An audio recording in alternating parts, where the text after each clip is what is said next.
As excited as I am to move to Morocco and looking forward to starting this next chapter, is also the question of, can I afford this? And that's a very real question. I mean, I'm not going to tell you that I'm the best at budgeting. I kind of have a mental financial model that I have worked with for most of my adult life, and I'm happy to share that with you as well. But there are moments in life, such as moving, where things are thrown off kilter. Moving is an expense. And so I really want to break down what that looks like for me at this moment based on what I can anticipate.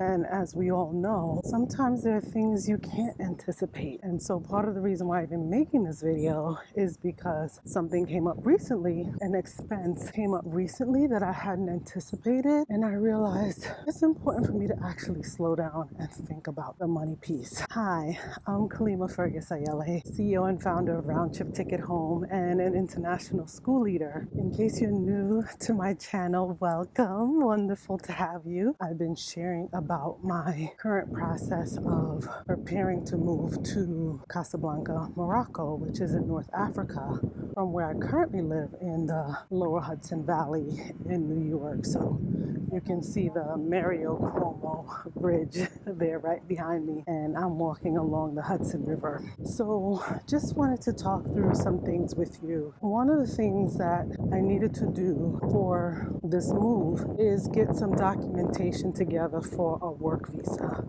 Morocco allows U.S. citizens to stay in Morocco for up to 90 days as a tourist, right? And I think it's important if you are considering traveling or even relocating is to just find out information about the country you want to go to, what those visa laws are like. But because I'm going there to work, I actually need to be aware of the visa requirements. And one of those, which is customary for most countries, is you need an FBI background check, criminal record, identification record to show that you are who you say you are, that your name, your fingerprints, all of that lines up, and that you don't have a criminal record. And so I've done this multiple times in the past, and even as an educator in New York State, required to get our fingerprinting done, I'm so used to going to these offices here in New York City, and I actually thought that was the right thing to do. So I scheduled an appointment, got my fingerprints done. In fact, I'll share a little bit of other videos in Midtown Manhattan.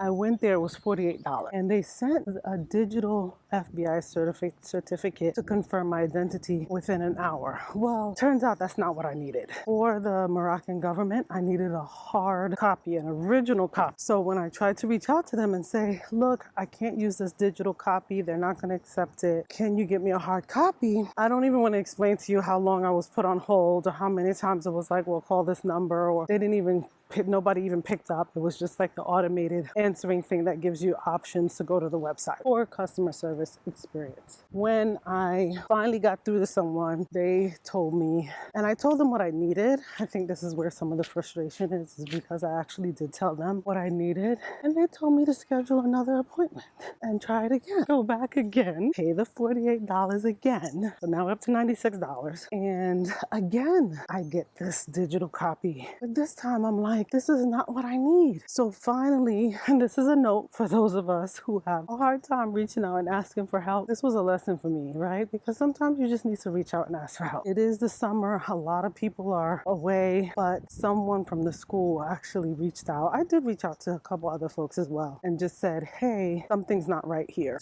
I got a couple responses. By the third response was the one who had the actual phone number for the FBI customer service. So this was actually what I needed. And sometimes you really do need to reach out to more than one person. Right? Like I was just sharing with a friend the other day. I was like, a lot of times people are like, oh, you're so open. And I'm like, yeah, but that's because if I don't tell people, here's what I'm struggling with, here's where I need help, I won't get the help that I need. By the third person was able to give me a phone number that I could call for customer service. And they were the ones who figured out I can't use a third-party service.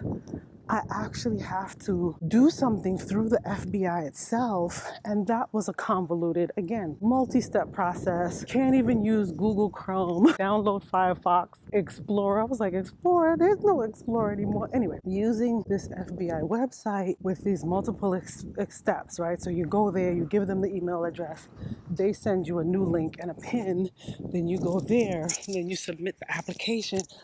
I had to get on that waiting customer service, where they play the music for half an hour. I had to do that twice. So I will say this, whatever you need to do to be patient, to have patience, eat a high protein meal, whatever you need to do that before you deal with this process, okay? So I did finally get through to somebody. So this was twice now because I had to have one person tell me what I needed to do, and then I actually had to call back because when I got through the application part, I couldn't figure out how to get the document sent overseas, but I finally got through it. The part that I skipped over though was the information that the second person had gave me actually said something about getting my document certified in DC, that there was a way to use the digital document that I had, but it was going to cost me $300. Actually $300 plus, because that $300 did not include mailing it overseas. So I don't know how much it would have cost me, but I remember when I saw that and I looked it up, I was like, whoa. Like I just at that moment realized I haven't budgeted for this expense. And so that's why I decided to slow down a little bit, talk about money, share with you all what that's looking like for me as I prepare for my move. Going through the FBI directly is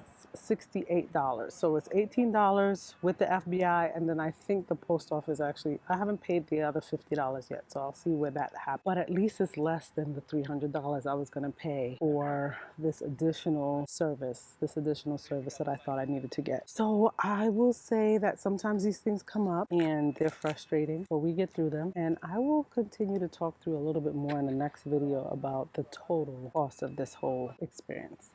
I'll see you there. Bye.